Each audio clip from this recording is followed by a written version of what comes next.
halaga kapon pandura sati hayang ay isa ni pigi mapumanimgi asti kuson Bindabon da chakataba adugi hayang sei lebanina jawba ngamoidore adugi karigumba lai ta hapnaba kaigi poche kitang ngalai aigi sai jawre akoi ni bis jawre mayam ading ni phamitu sono do as chakai na makulai Bindabon da mayam ji asit lambi se tang mayam ji yung ko bagan lambi se yam phajabani mayam si bagan lambi ni se mayam si cha yam phajabani si yung si cha bagan matani se si bagan lambi se si bagan maras kina in chali lambi se ko si yam phajabani si cha bagan matani mayam oi je se lo cha bagan matani si cha bagan matani mayam phajabani ko bagan lambi se oje singai mata uwa mata ni se cha mana su ma hore cha bagan ko phajadoni mayam chengbiu bagan lambi se film shooting to yam phajaga to jani ando ai pham lepaga photo ma longning mani video amtang ado matam se theng gre Bindabon bondo dane aina chali se ko ai angang pi cha tu jawre atom bi do mak chake aina ningai to gre mak se puna la mayam phajadra se yengu amni se bagan lambi se jeng film shooting to yam phada phai ga tum ni ko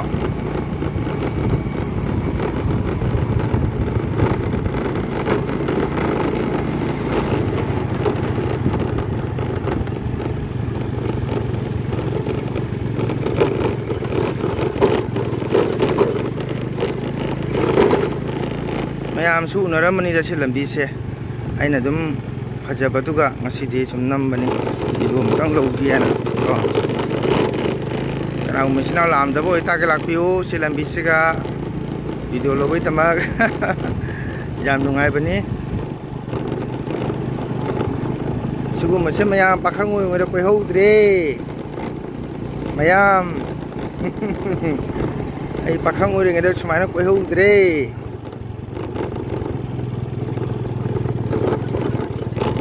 jam phajabani mayam aoiba asengba yung se phajadre se cha bagan matani se asi jaban bagan phajadre yung se mayam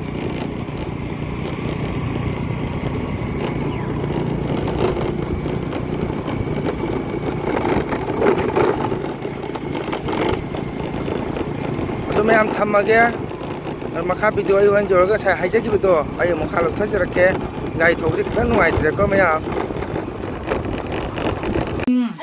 खोइ दाबोन दा लेरे सन बि जुमदा खोइ जौ से खोइ इचे लेरे दाबोन इचे ion सेलो asina ai imang pa atomba asina imang pi ayan asina imang pi han se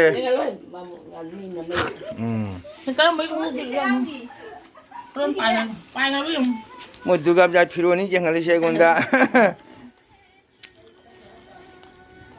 em mong biết không học xe là sinh khách tài à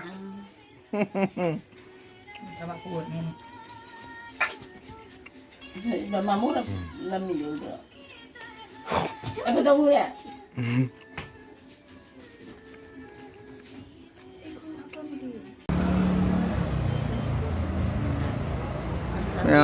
Bindabon kacang di Mamanggi Durga Puja ge gate ni si mayam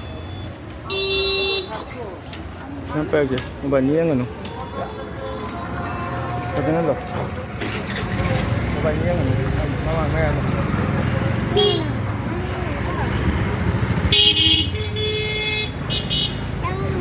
ayo Durga Puja ge Bindabon ayo Bindabon Durga ge Bindabon kasagadi gi Durga gi Puja gi gate se decoration takot pa hogale yung mayam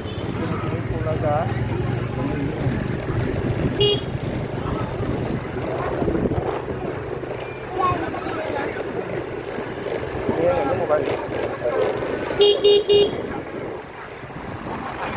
Gadra yang oh.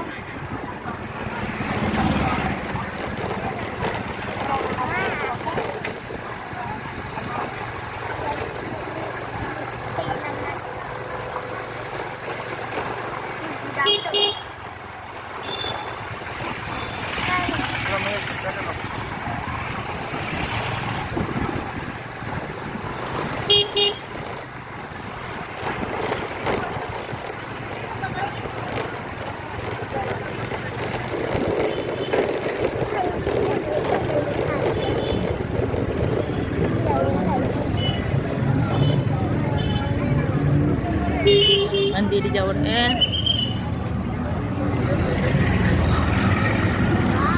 mandi di sini halak ya. Mandi di pakai cangkir.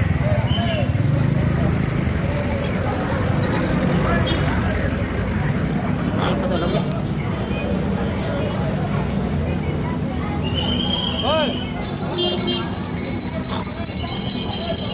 Yang pejabat ni yang juga pejabat kanuni. Dokter masih lagi laga yang mah hore ko mayam. Kita mana sudah gagal.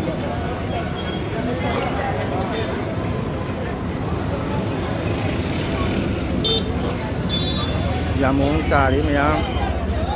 Koi chani pide thola ga koi chang pani jeng gaya itu na.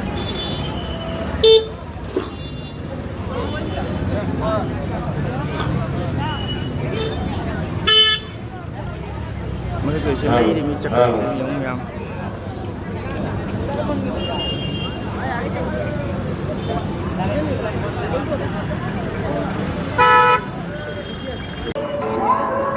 Koi chang ni mayam. Koi sahaja lah ya. Asyik gate ni kok. Koi chang ni sih.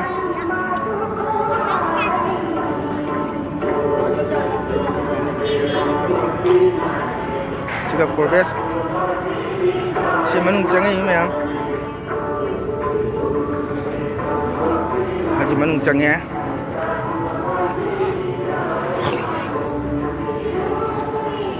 Si manung chang ya.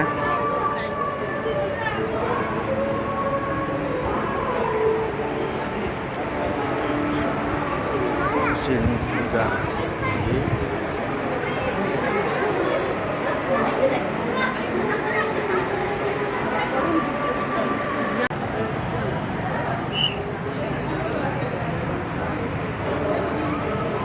Yang kecil yang kau sudah bagi juga berapa kalau di sini tahu sini.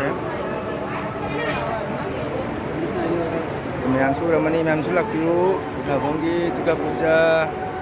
Jadi ngasihnya haure koi pa.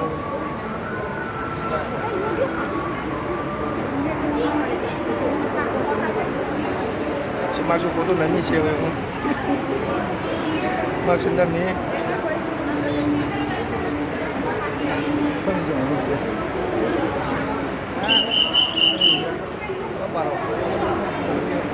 Si maksud lere, ikan nami nari mayam.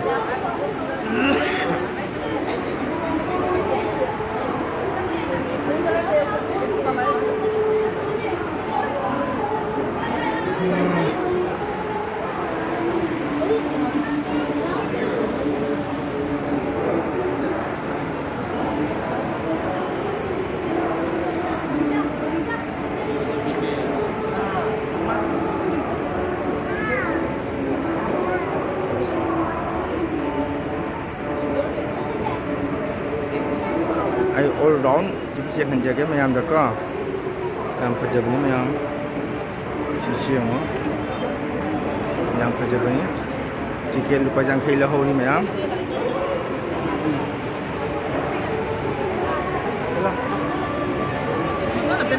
Apa?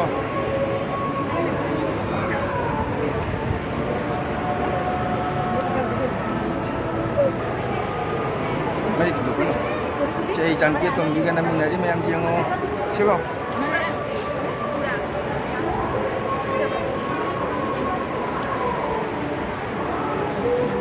Siapa?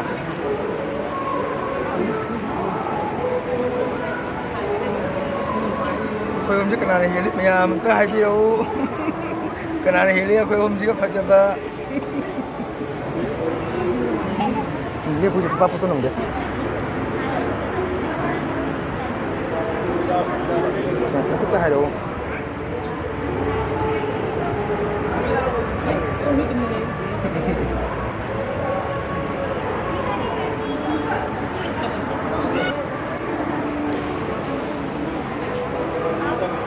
Sige, sakay ganito. Ganito.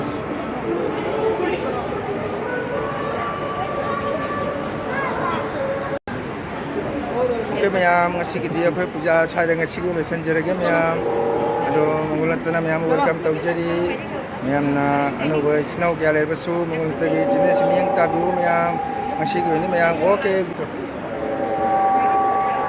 magi di puja magi arti ka hora mayam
Chasilo? Hah? Chasilo.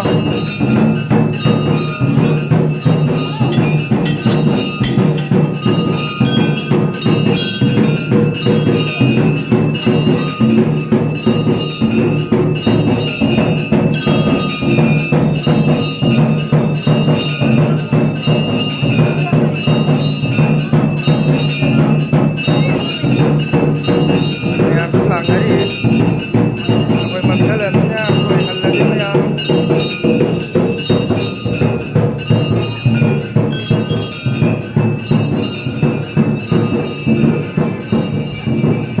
Kasi na, siyang hari pa yung mas galing.